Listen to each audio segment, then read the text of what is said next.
سجدہ کرنے کے بعد ہے تو بالعموم لوگ جو مطلب اس کا لیتے ہیں کہ گویا کہ زمین پر سر رکھ دیا، سجدہ باقاعدہ۔ بعض لوگ یہ لیتے ہیں کہ صرف جھکنا مراد ہے، ٹھوری کو پیشانی کو زمین پر رکھنا مقصود نہیں۔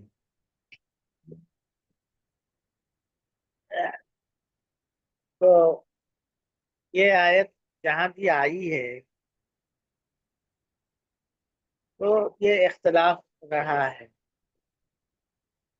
بہرکیف سے میری آواز پہنچ رہی ہے جی کیا؟ کولر کی وجہ سے تو یہ جو بھی مفہوم لیں آپ، سجدہ کرنا مفہوم لے لیں تو یعنی پیشانی کو زمین پر رکھ دینا، تو بھی یہ عبادت کا سجدہ نہیں ہوگا، سجدہ تعظیم ہوگا۔ اور گرچہ کے جمہور اس کو باقاعدہ سجدہ کے معنی میں لیتے ہیں، تو لیکن اس کے معنی جھکنا کے بھی آتے ہیں۔ عبداللہ ابن عباس سے جو اس کی تفسیر ہے اس میں انحناء کا لفظ، ٹیڑھا ہو جانا، جھک جانا، تو پیشانی کو ٹیک دینا زمین پر، یہ نہیں لیتے وہ۔ اس میں لوگ نہیں ہیں۔ یہ ایک شعر ہے، مجھے ٹھیک سے یاد نہیں ہے اس کا کہ اذا بلغ الفطام صبی لنا، اس مفہوم کا ہے تخر له الجبابر ساجدینا، کہ جب ہمارا کوئی بچہ دودھ چھوڑانے کی عمر کو پہنچتا ہے، ماں کا دودھ چھوڑانے کی عمر کو پہنچتا ہے، تو اس کے آگے بڑے بڑے جابر لوگ، جبابرہ، اس کے آگے گر پڑتے ہیں سجدے میں۔ سجدے میں گرنے کا مطلب کیا ہے؟ تھوڑی زمین کو کر رہے جھک جاتے ہیں، اس کی تعظیم کرتے ہیں، اس کے آگے جھک کر رہتے ہیں۔ ہمارا کوئی بچہ اس کا یہ حال ہے، تو پھر ہماری پوری قوم کا کیا حال ہوگا، ہمارا کیا حال ہوگا۔ ہے ایک بات تو یہ تھی کہ کلام عرب سے بھی اس کا استشہاد کیا جا سکتا ہے، اور عبداللہ ابن عباس بھی اسی کے قائل ہیں۔ دوسری بات یہ کہ اوپر جو بات آئی تھی کہ بہت سے لوگ یہ کہتے ہیں کہ آدم کی علمی برتری اور فضیلت کے اظہار کے بعد یہ تعظیم کرائی گئی ہے فرشتوں سے، لیکن قرآن میں دوسری جگہ پر یہ بات ہے کہ آدم کی پیدائش سے پہلے ہی اللہ تعالی نے یہ بات فرشتوں سے کہہ دی تھی کہ میں ایک مخلوق پیدا کرنے والا ہوں مٹی سے، جب میں اسے ٹھیک سے بنا لوں اور اس میں اپنی روح پھونک دوں تو تم اس کے آگے گویا سجدہ ریز ہو جانا۔ فقعوا لہ ساجدین، سورہ صاد آیت نمبر 71-72، اس میں صاف صاف ذکر ہے کہ آدم کی تخلیق سے پہلے ہے نا، تعلیم تو تخلیق کے بعد ہے، تعلیم بلکہ تخلیق سے پہلے فرشتوں سے یہ بات کہہ دی گئی تھی، جب میں ٹھیک سے اس کو بنا لوں اور اس میں اپنی طرف سے روح پھونک دوں تو تم اس کے سامنے گویا جھک جانا اور سجدہ کر۔ ٹھیک اسی مفہوم کی آیت سورہ ہجر میں ہے، آیت نمبر 28-29۔ وَإِذْ قَالَ رَبُّكَ لِلْمَلَائِكَةِ إِنِّي خَالِقٌ بَشَرًا مِّن صَلْصَالٍ مِّنْ حَمَإٍ مَّسْنُونٍ فَإِذَا سَوَّيْتُهُ وَنَفَخْتُ فِيهِ مِن رُّوحِي فَقَعُوا لَهُ سَاجِدِينَ۔ یہ گویا پہلے ہی سے بتا دیا گیا، جہاں اللہ تعالیٰ نے یہ بات بتائی تھی کہ میں ایک ایسی مخلوق پیدا کرنے والا ہوں جو صاحب اختیار ہوگی، صاحب اقتدار ہوگی۔ اسی موقع پر یہ بات بھی بتائی تھی، جب میں اس کو کر لوں تو تم اس کے آگے سجدہ ریز ہو جانا۔ اور پھر گویا مزید پیدا ہو کر لینے کے بعد یہ یعنی اللہ تعالیٰ نے آدم علیہ السلام کو اسما کی تعلیم دی ہے، یعنی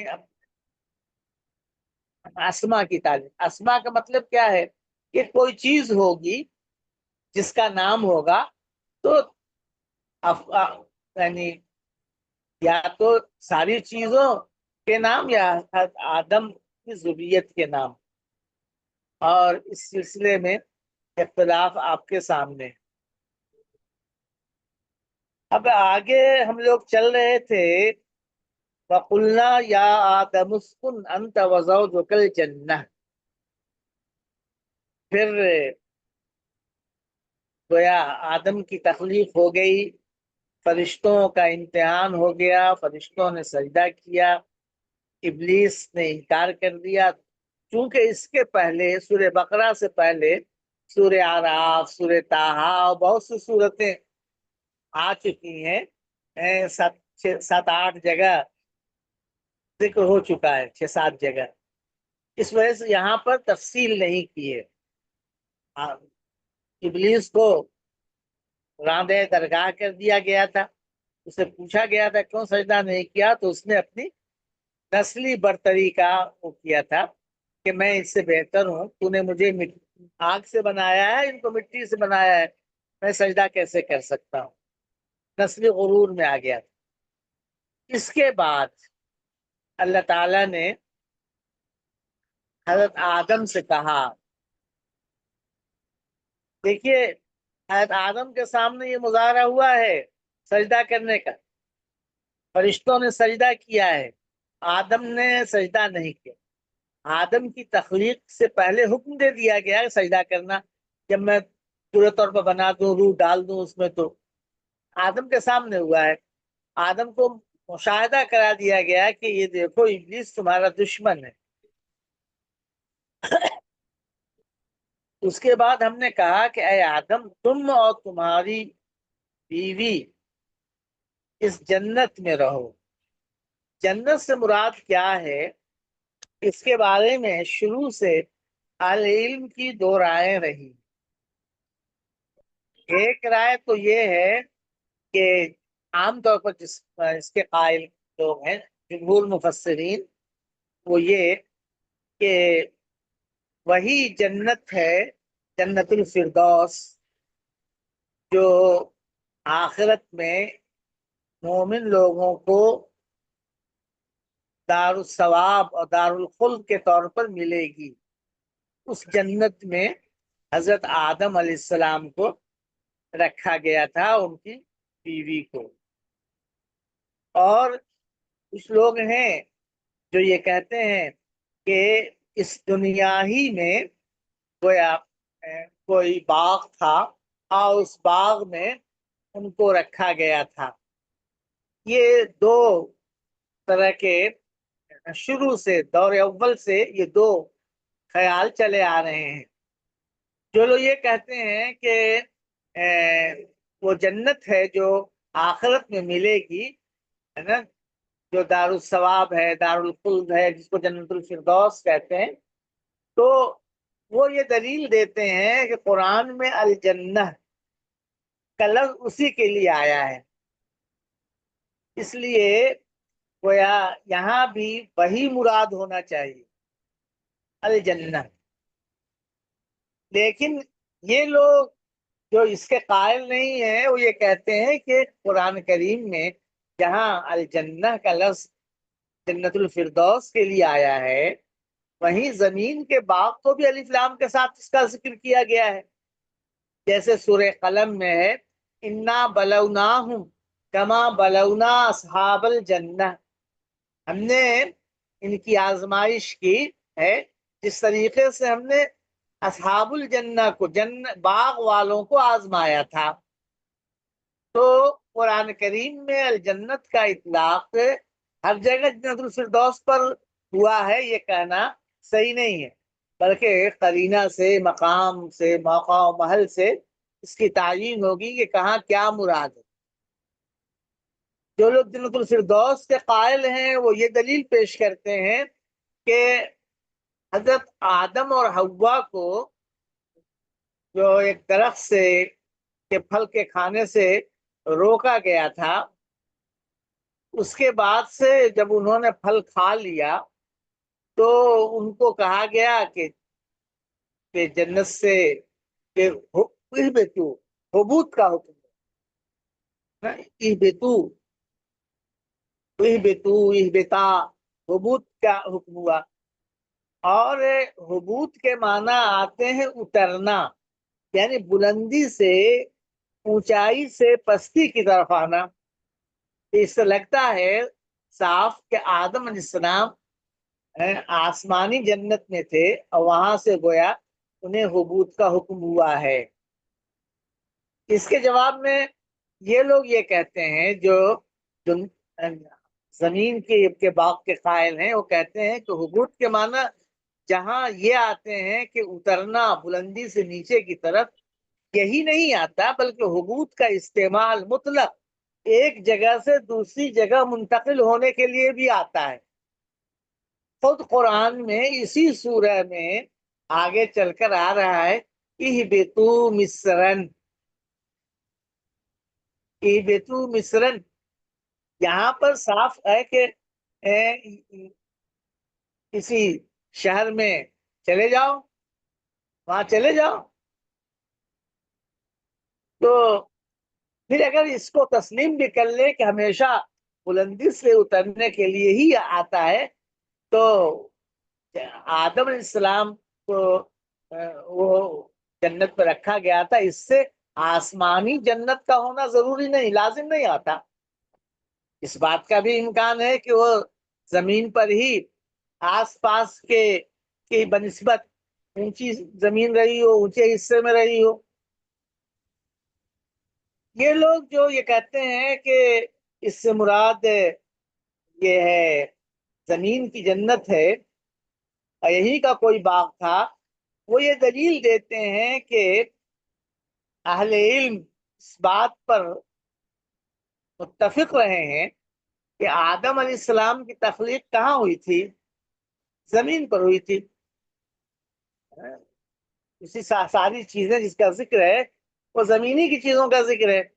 اہل علم کو اس پر یعنی انہیں اس پر یہ ہے اتفاق ہے کہ آدم علیہ السلام کی تخلیق سے زمین پر ہوئی تھی، اور پھر فرشتوں سے کہا گیا تو بنا لیں تو سجدہ کرنا، یہ بھی گویا فرشتوں سے سجدہ زمین پر کرایا گیا تھا. اب اس کے بعد یہ سمجھا جائے کہ جنت آسمانی جنت پر رکھا گیا، تو اس کا مطلب کیا ہوا؟ اس کا مطلب یہ ہوا کہ پھر اس کے بعد ان کو آسمانی جنت میں لے جایا گیا زمین سے اٹھا کر. لیکن اس کے لیے کوئی دلیل چاہیے. اتنا تو معلوم ہے قرآن سے پتہ چلتا ہے کہ زمین پہ تخلیق ہوئی ہے، فرشتوں سے سجدہ کرایا گیا، پھر اس کے بعد سے آسمان پر لے جایا گیا زمین سے اٹھا کر. جس کے لیے کیا دلیل ہے؟ یہ بغیر دلیل ثبوت کے اس کو ہم کیسے مان لیں؟ یہ لوگ کہتے ہیں. دوسری بات وہ یہ بھی کہتے ہیں کہ ابلیس نے آدم علیہ السلام کو دھوکہ دیا تھا اور انہیں گویا بہکایا تھا، پھل کھانے کی ترغیب دی تھی. تو یہ سب کہاں ہوا تھا؟ جنت میں ہوا تھا.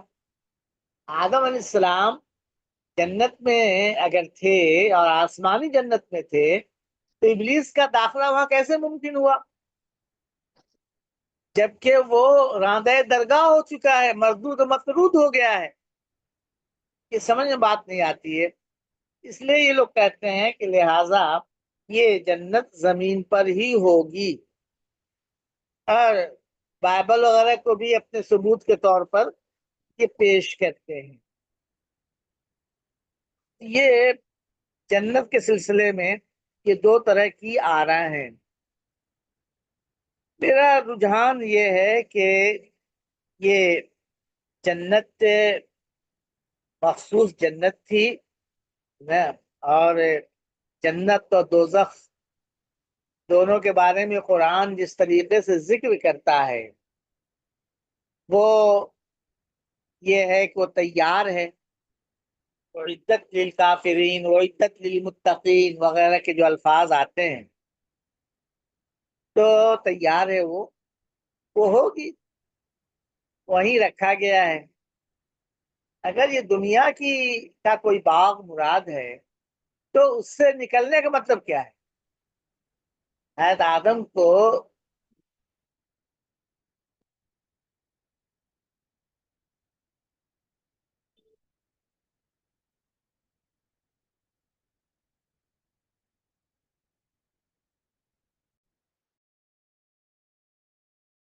دوسرے بہت سے باغ ہو سکتے ہیں اور بہت سی جیسی زمین ہوتی ہے.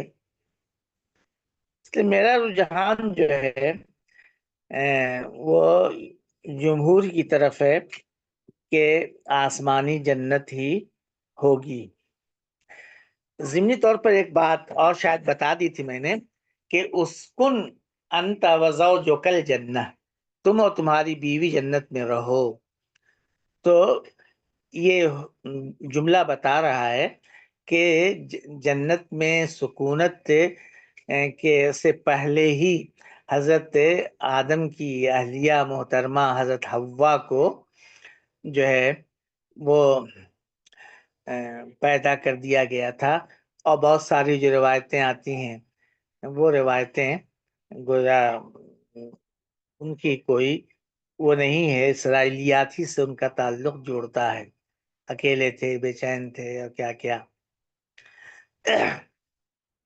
تو اس کو ننت وزوجک الجنہ وکلا منہا، میں اندھیرے میں ہو گیا ہوں، میں یہاں سے لائٹ اچھا آ گئی لائٹ.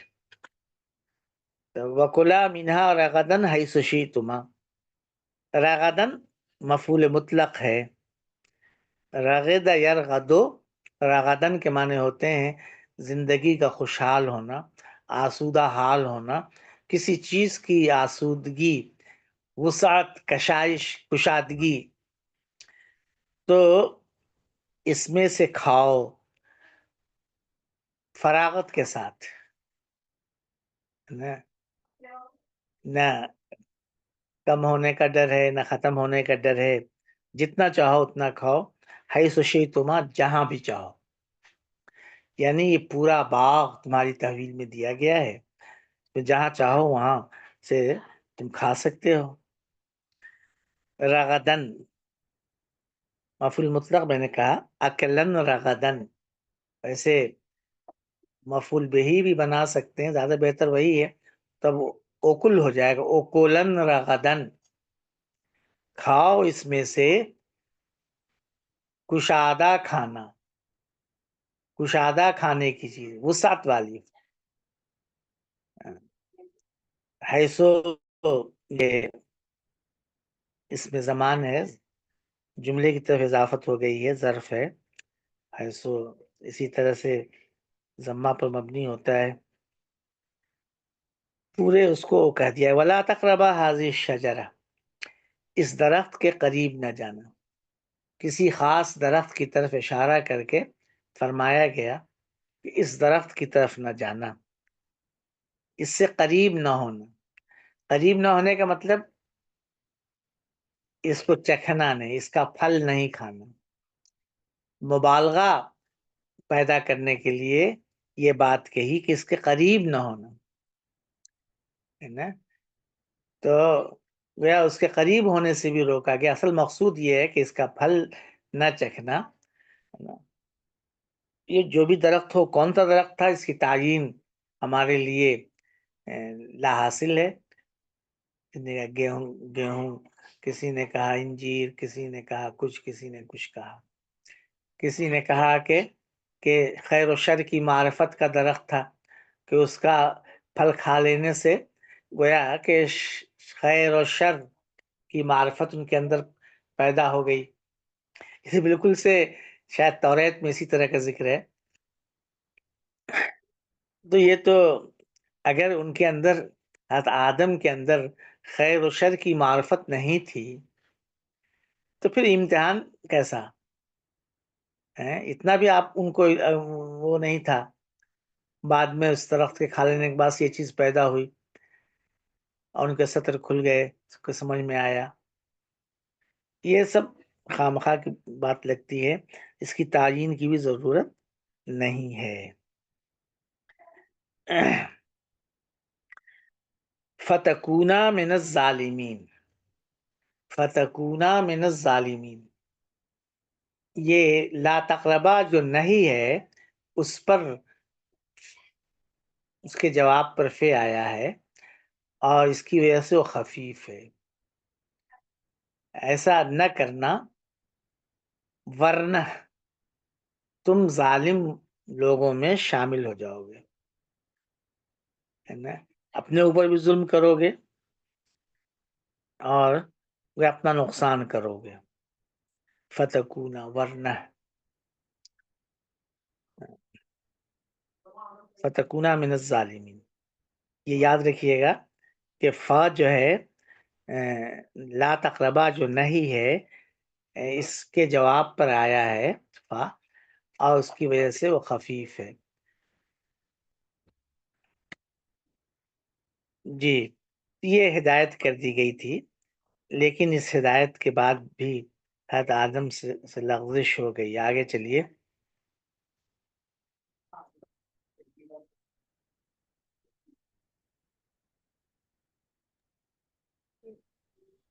بسم اللہ الرحمن الرحیم. ہاں فَأَزَلَّهُمَا الشَّيْطَانُ عَنْهَا فَأَخْرَجَهُمَا مِمَّا كَانَ فِيهِ.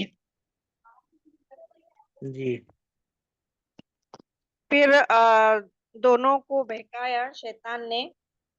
ازلہ کے معنی پھسلانا، ہاں دونوں کو پھسلایا شیطان نے اور ہاں ان کو نکلوا دیا مما کا جس میں وہ تھے. وَقُلْنَا ازل، بِتُو، جی ٹھیک ہے چلیے. وَقُلْنَا بِتُو، پھر ہم نے کہا تم اتر جاؤ. بعضکم لبعض عدو، تم میں کے بعض کے لیے دشمن ہے. وَلَکُمْ، اور تمہارے لیے فی الارض زمین میں مستقرم ٹھکانہ، ومتاع الی حین، اور ایک وقت مقرر تک وہیں بس گزر بسر کرنا ہے. فَأَزَلَّهُمَا الشَّيْطَانُ، ازلہ مانے پھسلا دینا، لغزش دے دینا. آدمی پھسلتا ہے، زلہ گرتا ہے. ازلہ کسی دوسرے کو پھسلانے کا مطلب گرا دیتا ہے. تو شیطان نے، ابلیس نے، شیطان کا لفظ صاف آ گیا، ظاہر ہے کوئی ابلیس کے لیے آیا ہے. تو شیطان نے ان دونوں کو پھسلا دیا، لغزش کرا دی. انہا، ہاں کا مرجع شجر ہے، حاضی شجرہ، عن سبب کا ہے. اس درخت کی وجہ سے، اس درخت کی وجہ سے ان دونوں کو پھسلا دیا. درخت سبب بنا ہے اور اسے پھسلایا، اس کا پھل کھلا دیا، کھلوا دیا. فَأَخْرَجَهُمَا مِمَّا كَانَا فِيهِ، اور پھسلانے کے بعد کیا ہوا؟ ان دونوں کو نکال دیا یا نکلوا دیا. اخرجہ کا اصل معنی نکالنا کے ہوتے ہیں. مما کانا فی، اس سے جس میں وہ تھے، اس مقام سے، اس منزلت سے، ہے نا، اس سعادت سے، اس مرتبے سے ان کو نکلوا دیا جس میں وہ تھے، اس سے محروم کرا دیا۔ اخرج ظاہر ہے کہ اس کے پاس تو پاور نہیں نکالنے کا، وہ سبب بنا نکالنے کا۔ تو کبھی کبھی فعل کے سبب کی طرف نسبت کی جاتی ہے، اصلاً وہ کام کرنے والا نہیں ہوتا، اسناد اصلاً اس کی طرف نہیں ہوتی ہے، وہ سبب کے طور پر ہوتی ہے، وہ سبب بن گیا۔ ابلیس تو یہ طاقت نہیں رکھتا تھا کہ آدم کو نکال دے، نکلوا دیا، سبب بن گیا۔ تو آدم کو اس درخت کی وجہ سے پھسلا کر، ان سے لغزش کرا کے ان کو اس عیش و آرام سے محروم کر دیا جس میں وہ لوگ تھے جو انہیں حاصل تھا۔ اب چپ چاپ بیٹھ جانا ایک منٹ۔ کیا جی جی سوری، کوئی کچھ کہہ رہا ہے؟ نہیں آن تھا میرا۔ جی، تو انہا میں ہا کا مرجع شجرہ، عن سبب کا، مما کانا فی وہ مقام، منزلت، عیش و آرام جو انہیں حاصل تھا، جس میں وہ تھے، اس سے ان کو نکال دیا، محروم کرا دیا۔ جی، وَقُلْنَا اهْبِطُوا بَعْضُكُمْ لِبَعْضٍ عَدُوٌّ، اور ہم نے کہا کہ تم دونوں نہیں، جمع ہے نا، تم لوگ تم سب اترو، کیا یہاں سے اترو، یا وہ لوگ یہ ترجمہ کریں گے کہ منتقل ہو جاؤ، اس سے اتر جاؤ، یہاں سے اس مقام سے اتر جاؤ، اس جگہ سے اتر جاؤ، یہاں سے منتقل ہو جاؤ۔ بعضکم لبعض عدو، اس حال میں کہ تمہارا بعض کا دشمن ہوگا، تم ایک دوسرے کے دشمن ہوگے۔ اور پھر یہ بات بھی بتا دی کہ تمہارے لیے زمین میں ٹھہرنا ہے، رہنا ہے، مستقر مصدر میمی استقرار کے معنی میں، اور متا فائدہ اٹھانا ہے، اسی زمین پہ رہنا ہے، اور اسی زمین سے گویا گزر بسر کرنی ہے، فائدہ اٹھانا ہے ایک وقت تک، وہ قیامت تک کا وقت ہے، اس وقت تک اب تم کو یہی رہنا ہے۔ مستقر اس میں مکان کے معنی میں بھی لے سکتے ہیں، تمہارے لیے زمین میں ہی اب جائے قرار ہے، یہیں ٹھہرنا ہے، تمہارے ٹھہرنے کی جگہ، قرار کی جگہ اب یہ زمین ہے، زمینی میں تمہارے اب قرار کی جگہ ہے۔ وہ متاؤن الہین، اور یہی گویا تم کو فائدہ اٹھانا ہے، فائدہ اٹھانا ہے تم کو، یہیں سے گزر بسر کرنی۔ اب یہاں ایک سوال یہ پیدا ہوتا ہے کہ بعضکم لبعض عدو، اس کا خطاب کس سے ہے؟ قلنا اہبطوا میں یہ جو اہبطوا ہے، اس کا خطاب کس سے ہے؟ اور کون ایک دوسرے کا دشمن ہوگا؟ قلنا اہبطوا، تم سب اترو، تو کیا اس میں بھی شروع سے دو آرا رہی ہیں؟ ایک تو یہ ہے کہ اہبطوا کا فاعل حضرت آدم ہے، حضرت حوا ہے، اور ابلیس ہے۔ اور بعضکم لبعض عدو سے مراد کہ ابلیس اور ابلیس کی ذریت، ابلیس یہ آدم اور حوا کے اور ان کی ذریت کے دشمن ہوں گے۔ یہ ایک رائے رہی ہے۔ دوسری رائے یہ ہے کہ اہبطوا کا فاعل آدم، حوا اور ان کی ذریت ہے، ان کی ذریت ہے۔ کوئی سوال کر سکتا ہے کہ ضروریت تھی کہاں؟ تو چونکہ اس کا ذکر ہو چکا کہ اللہ تعالیٰ نے سب کو پیدا کر کے ان سے عہد لے لیا تھا، تو گویا وہ آدم کے اندر ہیں، وہ وہیں سے گویا نسل چلے گی، تو گویا سب اس سے مخاطب ہو گئے۔ بعضکم لبعض عدو، یہ ابلیس نہیں، خود یہ آدم کی ذریت آپس میں ایک دوسرے کی دشمن ہوگی۔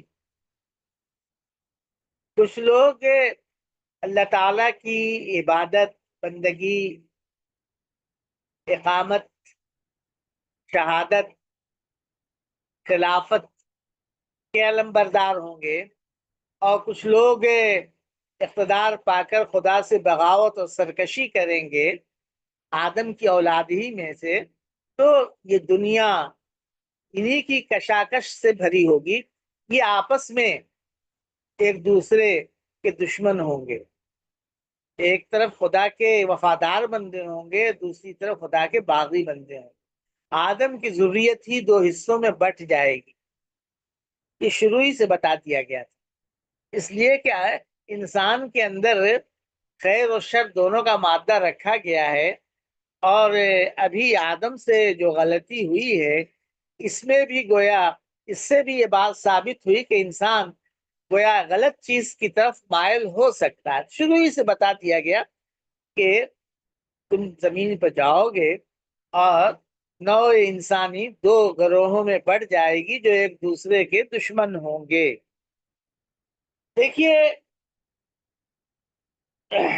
قُلْ اهْبِطُوا میں یہ کیا کہتے ہیں، مولانا امین صاحب ان لوگوں کے ساتھ ہیں جو اس کا فاعل آدم، حوا اور ابلیس کو لیتے ہیں، اور انہوں نے بڑی زوردار گفتگو کی ہے اس میں، تدبر میں بہت زوردار گفتگو کی ہے اور دلائل دیے ہیں۔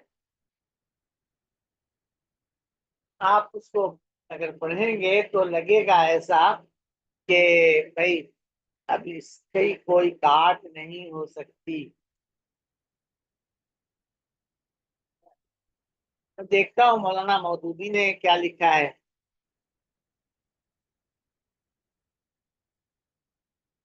یہاں بھی بعضکم لبعض عدو سے مولانا مودودی وہی لیتے ہیں کہ ابلیس انسان کا دشمن ہوگا، انسان ابلیس کا دشمن ہوگا، تو گویا اس سے پتہ یہ چلتا ہے کہ مولانا مودودی بھی گویا مولانا امین صاحب کی رائے رکھتے ہیں۔ مولانا جلیل الحسن ندوی نے تدبر قرآن پر ایک نظر جو چند آیتوں پر گفتگو کی ہے، اس میں اس کو بھی موضوع بحث بنایا ہے اور بتایا ہے کہ اہبطوا بعضکم لبعض عدو میں گویا ان کی رائے درست نہیں ہے، ان لوگوں کی رائے درست ہے جو یہ کہتے ہیں کہ آدم اور حوا اور ان کی ذریت ہی اس میں زیر بحث ہے۔ میں بعض چیزوں پر جو میں نے تدبر پہ نوٹ لکھا ہے وہ آپ کے سامنے رکھتا ہوں۔ یہ مولانا سب سے پہلے یہ کہتے ہیں کہ یہ تم ایک دوسرے کے دشمن ہوگے، تو یہ فطری دشمنی کی طرف اشارہ ہے، آدم حوا کے درمیان فطری دشمنی نہیں ہے، یہ فطری دشمنی ہے، اور ظاہر ہے کہ فطری دشمنی آدم و ابلیس کے درمیان ہوگی۔ یہاں کہنا یہ ہے کہ فطری عداوت زیر بحث کہاں سے آ گئی؟ اصل تو عقیدہ اور نصب العین کا مسئلہ ہے،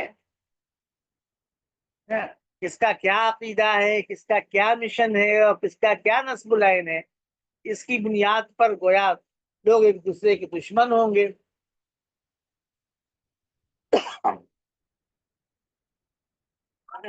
دوسری بات یہ ہے کہ ابلیس کو دوسری جگہ سورہ اعراف وغیرہ میں بتا دیا گیا ہے کہ پہلے نکال دیا گیا، سجدہ اس نے نہیں کیا تھا، سوال جواب ہوا، سوال جواب کے بعد ابلیس اڑ گیا، اپنی غلطی تسلیم نہیں کی، تو وہاں سے اس مقام سے نکال دیا گیا۔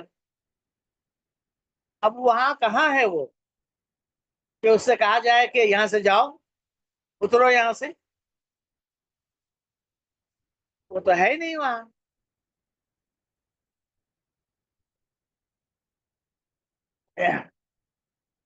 مولانا ایک بات یہ بھی کہتے ہیں کہ جمین کا لفظ جو آیا ہے تاکید کے طور پر، اور سورہ طٰہٰ میں بیتا بھی آیا ہے تو جمین آیا ہے مثنیٰ کے ساتھ، تو پر کہتے ہیں کہ اگر آدم اور حوا ہی سے خطاب مانا جائے گا تو جمین کا لفظ جو ہے ایک فاضل سا ہوگا، غیر ضروری ہو جائے گا۔ تو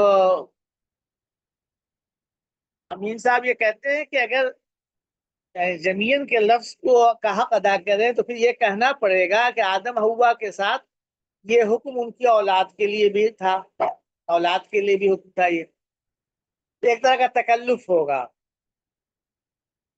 اس لیے کہ آدم کی ذریت سے متعلق صرف یہ بات اب تک آئی ہے کہ ربوبیت کا اقرار لیا گیا ہے اور آدم اور فرشتوں سے کو ان کا مشاہدہ کرایا گیا ہے۔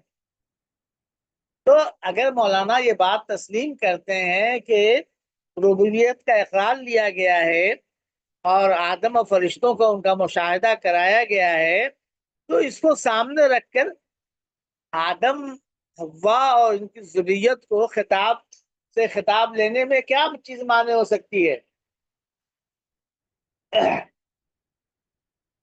پھر اس کے بعد یہ ہے کہ آگے پھر آ رہا ہے، دیکھیے آیت نمبر 30 میں 38 میں، قلنا بتو منہا جميعا فإما يأتينكم مني هدى فمن تبع ہدایا فلا خوف علیہم ولا هم يحزنون۔ ہم نے کہا کہ اس سے تم سب اتر جاؤ، ہٹ جاؤ، نکل جاؤ، کہیں چلے جاؤ۔ تو اگر ابلیس بھی اس میں ہے، ابلیس کی ذریت بھی ہے اگر، تو اس کا مطلب کیا ہوا؟ فَإِمَّا يَأْتِيَنَّكُم میں بھی خطاب انہی سے ہوگا نا، آدم سے بھی ہوگا، حوا سے بھی ہوگا اور ابلیس سے بھی ہوگا، یعنی اے آدم و حوا تمہارے پاس ہدایت نامہ آئے، ہدایت آئے، تو جو لوگ میری پیروی کریں گے ان کے لیے گویا کوئی خوف نہیں ہے، کسی طرح کا غم نہیں ہوگا انہیں۔ اور گویا ابلیس سے بھی کہا گیا یہ کہ تمہارے پاس ہدایت نامہ آئے گا، کیا ابلیس کے پاس بھی ہدایت نامہ آئے گا؟ وہ تو راندہ درگاہ کیا جا چکا، اس نے مہلت لے لی قیامت تک کے لیے بہکانے کی۔ تو یہ جو ہے کچھ عجیب سی بات لگتی ہے، ابلیس کے پاس کوئی ہدایت نامہ آنے کا کیا سوال ہے کہ نبی اس کے پاس آئے؟ اگر کوئی یہ کہے کہ پہلے جو جملہ جو بات تھی اس کا خطاب آدم حوا ابلیس تینوں کو تھا، اور یہ آخری بات جو ہے آدم حوا ان کی اولاد سے کہی جا رہی ہے، فَإِمَّا يَأْتِيَنَّكُمْ، ایک ہی سیاق میں یہ دو الگ الگ خطاب ماننے کی دلیل اِهْبِطُوا مِنْهَا جَمِيعًا فَإِمَّا يَأْتِيَنَّكُمْ، یہ جو ہے وہ ہے۔ دوسری بات یہ ہے کہ وہاں یہ کہنا ہے کہ بھائی اب یہ بات جو کہی مولانا نے کہ خطاب آدم اور ابلیس سے ہے، دو فریق اور دو پارٹیوں کی حیثیت سے ہے، تو یہ ہدایت کی پیروی جس طرح بنی نوع انسان کے لیے موضوع ہے، اسی طرح بنی ہدایت کا حکم جو ہے اسی طرح بنی نوع جن کے لیے بھی موضوع ہے۔ میرا کہنا یہ ہے کہ جنات پہلے سے آباد تھے۔ قرآن نے بتایا ہے دوسری جگہ پہ کہ قرآن کے جنات پہلے سے آباد تھے، یہ بتایا ہے کہ وہ مکلف مخلوق ہیں، تو کیا ان کے لیے پہلے سے اس کا انتظام نہیں تھا؟ دوسری بات یہ ہے کہ جنات کے ایک فرد نے سرکشی کی ہے، ابلیس نے، جنات کے ایک فرد ابلیس نے سرکشی کی تھی، تو بقیہ جنات کو کرنے کی بات کہنا کہ کیسے درست ہو سکتا ہے؟ پھر یہ کہ وہ جنت میں تھے، اس کی کیا دلیل ہے؟ بلکہ میں نے مولانا جلیل الحسن ندوی صاحب کی باتوں کا خلاصہ آپ کے سامنے رکھا ہے، آپ اس کو دیکھ لیجئے، مجھے مضبوط دلیل ان کی لگتی ہے۔ آگے چلیے۔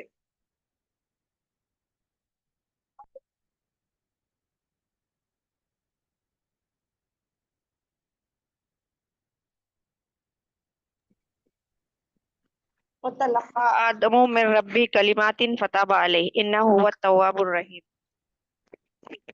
تو اس وقت آدم علیہ السلام نے اپنے رب سے کچھ کلمات کچھ کلمات سیکھ کر توبہ کی، کر لیے،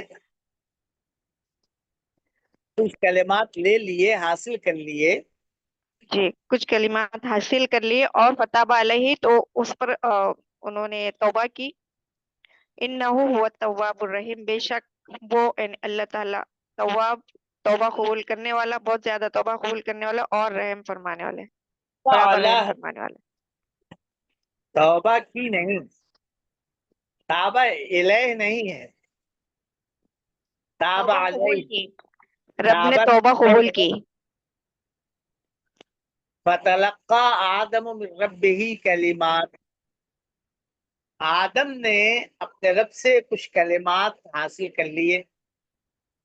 آدم علیہ السلام سے غلطی ہو گئی، وہ پریشان تھے، بہت زیادہ نادم تھے، اور وہ بہت زیادہ، اور مجھے سمجھ میں نہیں آ رہا تھا کہ اب میں کیسے گویا اس کی تلافی کروں، اور کیسے اپنے رب کو مناؤں، اور کیسے اس کے آگے گویا استغفار کروں۔ تو اللہ تعالیٰ نے مدد کی، اللہ تعالیٰ کی توفیق انہیں حاصل ہوئی۔ انسان کے اندر جب ندامت ہوتی ہے نا، تو پھر اللہ تعالیٰ کی مدد آتی۔ اب سورہ اعراف کی روشنی میں جو کلمات اللہ تعالیٰ نے انہیں سکھائے وہ تھے ربنا ظلمنا انفسنا وَإِن لَّمْ تَغْفِرْ لَنَا وَتَرْحَمْنَا لَنَكُونَنَّ مِنَ الْخَاسِرِينَ۔ ان کی سمجھ میں نہیں آ رہا تھا کیسے کیا کہیں، کس طریقے سے اللہ تعالیٰ نے یہ کلمات ان کو الہام کیے۔ تو فَتَلَقَّى آدَمُ مِن رَبِّهِ كَلِمَاتٍ کے بعد ایک جملہ موقع کے حساب سے رہے گا، چنانچہ ان کلمات کے ذریعے، ان کے ذریعے انہوں نے اپنے رب کے آگے توبہ کی۔ فتاب الیہ، الی اللہ، الی الرب، توبہ کی، اللہ کے سامنے روئے گڑ گڑائے، یہ توبہ کی۔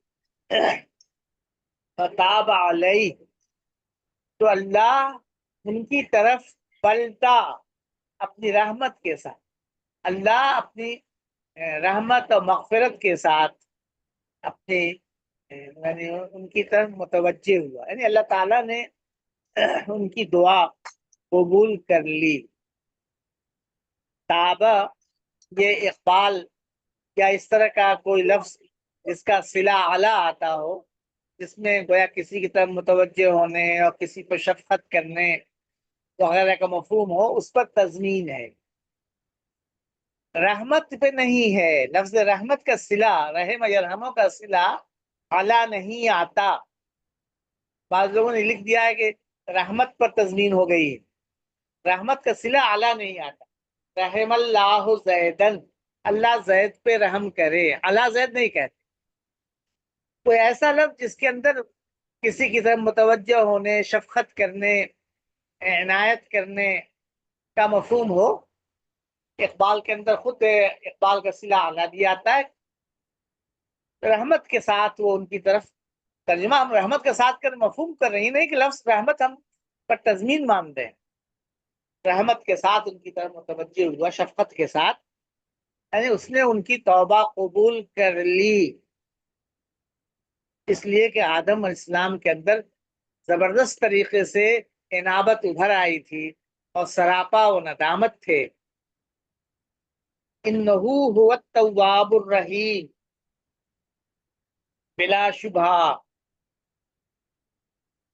کیونکہ بلا شبہ وہی بہت توبہ قبول کرنے والا ہے اور بہت رحم فرمانے والا ہے، برابر رحم فرمانے والا ہے، سب ہو سکتا ہے۔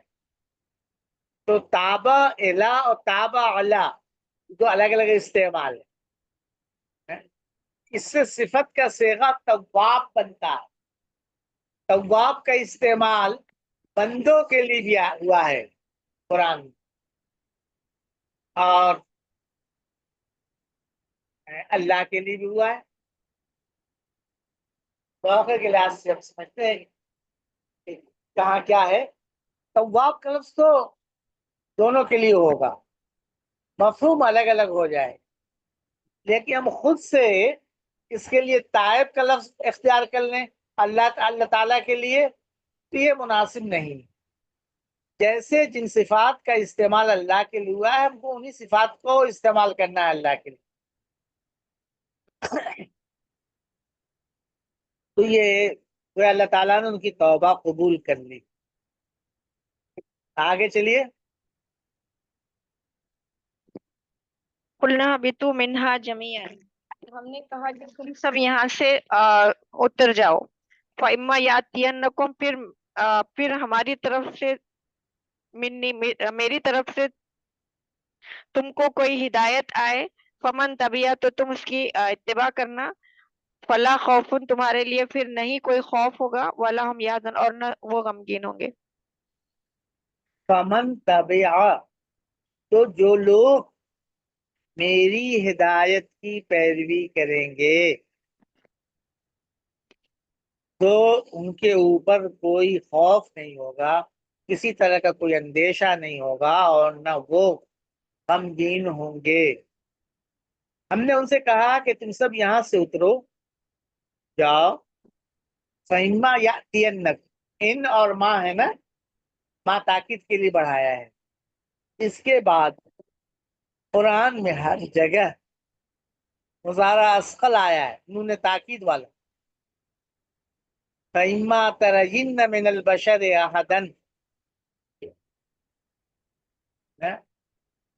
اما نرینک بعض الذی نعدہم، قرآن میں ہر جگہ اما کے بعد مضارع اثقل ہی آیا ہے، تاکید جب ماں لگ جاتا ہے اس کے بعد مضارع اثقل لاتے ہیں، ماں نہیں ہوتا تو مضارع اثقل لانا صحیح نہیں ہوتا۔ کلام عرب میں مضارع اثقل بھی آتا ہے اما کے بعد اور نہیں بھی آتا۔ قرآن نے ہر جگہ مضارع اثقل استعمال کر کے بتایا کہ یہ زیادہ فصیح ہے۔ تو یہاں گویا اترنے کے ساتھ ساتھ یہ بتا دیا کہ تمہاری یہ ضرورت ہے ہدایت،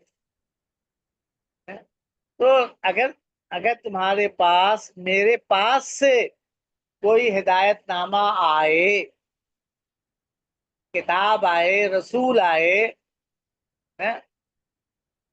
تو اس کی پیروی کرنا۔ جو لوگ میری اس ہدایت کی پیروی کریں، فمن تبعہ نہیں کہا، ہدایہ دوبارہ لے آئے ہیں، ہدن اوپر آ چکا تھا، ضمیر کافی تھی، لیکن اس پر زور دینے کی میری ہدایت، میری اس ہدایت کو جو میرے پاس آ رہی ہے، رسول کی شکل میں، کتاب کی شکل میں جو ہدایت آ رہی ہے، جو لوگ اس کی پیروی کریں گے ان پر کسی طرح کا کوئی اندیشہ نہیں ہوگا. خوف کہتے ہیں آئندہ کوئی پیش آنے والی مصیبت تکلیف کا اندیشہ ہو، ڈر ہو، خطرہ ہو، کہیں یہ چیز ہو نہ جائے. اور حزن کہتے ہیں کہ ماضی میں کوئی چیز ہوئی ہے، کوئی پریشانی ہوئی ہے، کوئی رنج لاحق ہوا ہے، اس پر انسان غمگین ہوتا ہے. اگر مستقبل کا کسی طرح کا اندیشہ نہیں ہے اور ماضی کا کسی طرح کا غم نہیں ہے تو پھر گویا سب کچھ حاصل ہو گیا.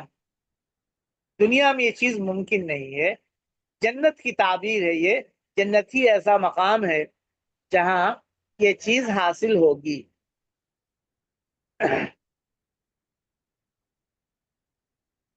اور اس کے مقابلے میں بتا دیا کہ اور جو لوگ کفر کریں گے یعنی میری ہدایت کو نہیں مانیں گے اور ہماری آیات کی تکذیب کریں گے وہی جہنمی لوگ ہیں، جہنم والے ہیں. انہیں جہنم میں جانا ہے، وہ اس میں ہمیشہ رہیں گے. کل تھوڑا سا اہبطوا 2 بار آیا ہے، اس پر انشاءاللہ تھوڑی گفتگو کریں گے، یاد دلا دیجیے گا. ٹھیک ہے. کل کون پڑھ رہا ہے؟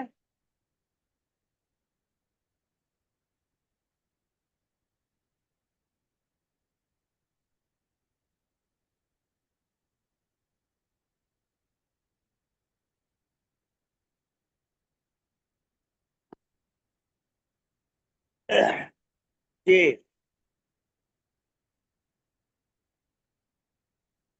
فاطمہ زہرا پڑھیں.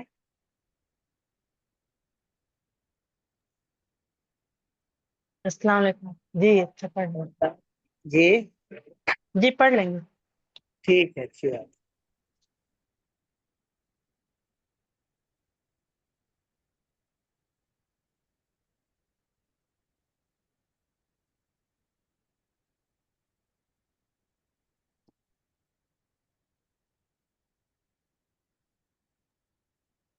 جزاک اللہ خیرن. اللہ حافظ.